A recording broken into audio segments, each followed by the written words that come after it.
What's going on, guys? Welcome back to WWE Network and Show, where I, Graham G. and Matthews, break down all the original content you watch on the WWE Network and on Peacock. And today we're talking the March 9th, 2024 edition of the SmackDown LowDown. Megan Morant, Scott Stanford in the studio replaying the Rollins accepting the challenge part of the segment from the final segment of SmackDown on Friday.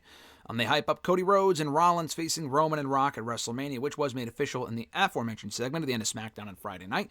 They run down the biggest headlines from the show. They replay Bayley's interview, the sit-down interview with Kayla Braxton, before previewing Io Sky defending the WWE Women's Championship against Bayley at WrestleMania, as well as hyping Bayley and Dakota Kai one-on-one, I believe for the first time ever, next week on the show, which I'm looking forward to.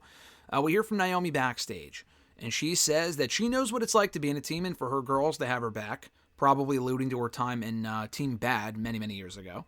Dakota Kai and the rest of Damage Control interrupt her and say that, listen, Bianca was right. You really have not been around here since Damage Control started, so you better watch out or you're going to be on our list next, is basically what Dakota said. And then Asuka and Io and Kairi all kind of instigate Naomi and kind of get in her face and laugh in her face, whatever. They walk away. Naomi says, not only do I sympathize with Bayley, but Damage Control, I don't sympathize with them. And Damage Control can feel this glow. Whatever the fuck that means. And I know what it means. I mean, Naomi's been doing the glow thing for like a decade now. It still sounds stupid, but she's been doing it for such a long time, whatever. And I like Naomi. But anyway, Scott Stanford says they might have just gained a new enemy. Another enemy in Naomi did Damage Control. They replay Dragon Lee and Angel from SmackDown. They hype up Rey Mysterio's return to SmackDown next week. We hear from Legado del Fantasma with Byron Saxton backstage. Elektra Lopez says that Dragon Lee got exactly what he deserved in that beatdown following his win over Angel on SmackDown. Humberto says it was a lesson for Dragon Lee, that you mess with one of us, you mess with all of us, and they're never alone. Santos says, listen, I'm tired, Byron, of your questions/attacks on us every single week. We go out there and we make statements. We made a statement on SmackDown. We sent a message to the LWO on SmackDown with what they did to Dragon Lee. Rey Mysterio, he says, would not come back if he was smart, and we all know that he's not, so we'll see. That's what Santos said to Byron here. They replay the Randy Orton, Logan Paul, KSI segment. They replay Orton and Owens beating Theory and Waller in tag team action and getting the better of Logan Paul on SmackDown. They also replay a lot of replays on SmackDown LowDown this week. They replay the AJ Styles promo to LA Knight. We hear from LA Knight with Byron Saxton backstage. He says that AJ must have been smoking something, like what The Rock said last week, if he thinks that he can fly all the way to Australia and cost him his shot at Elimination Chamber at the World Heavyweight Championship or WrestleMania and not expect a receipt from LA Knight. He reiterates that he had nothing to do with him getting attacked by the Bloodline late last year. He just merely stepped up. Calls him AJ mild and says, I will find you eventually, and it's going to be, you're going to get your receipt at the hands of LA Knight, blah, blah, blah. So pretty standard stuff here from LA Knight with AJ still evading his comeuppance at the hands of LA Knight on SmackDown by not appearing in person again on the show. So pretty, furthering of the feud between the two, pretty basic stuff.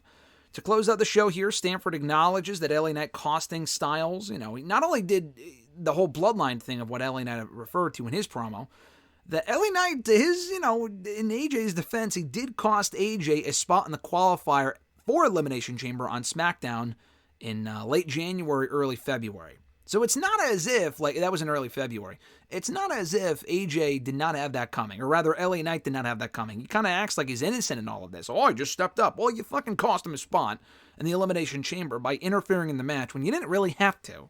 So let's not forget about that. But they also replay the final segment, again, with Rock, Roman, Cody, and Seth.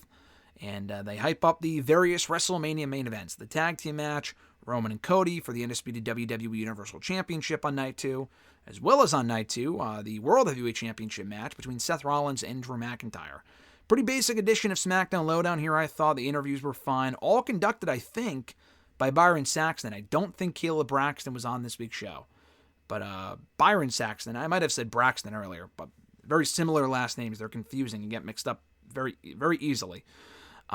Decent stuff here as they further the road to WrestleMania, hearing from LA Knight, Naomi.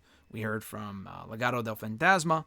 So pretty basic stuff here, but I thought it was a solid show, all things considered. Thank you guys for checking out my review of the SmackDown LowDown for this week. I appreciate it. Like I said in my SmackDown audio review earlier, my review of the latest Dark Side of the Ring, the Season 5 premiere, Episode 1, Season 5, Dark Side of the Ring on Earthquake, will be up tomorrow here on the channel, so keep an eye out for that. while those reviews are going on, the SmackDown LowDown reviews will probably go up on Saturdays, but it depends on the weekend. So if I can't watch it in time, then it's going to have to go up a little bit later on in the weekend or Sunday, Monday, whatever. So just keep an eye out for that. Until next time, guys, I'm Graham G.S. Matthews. Have an awesome one, and I'll catch your ass down the road.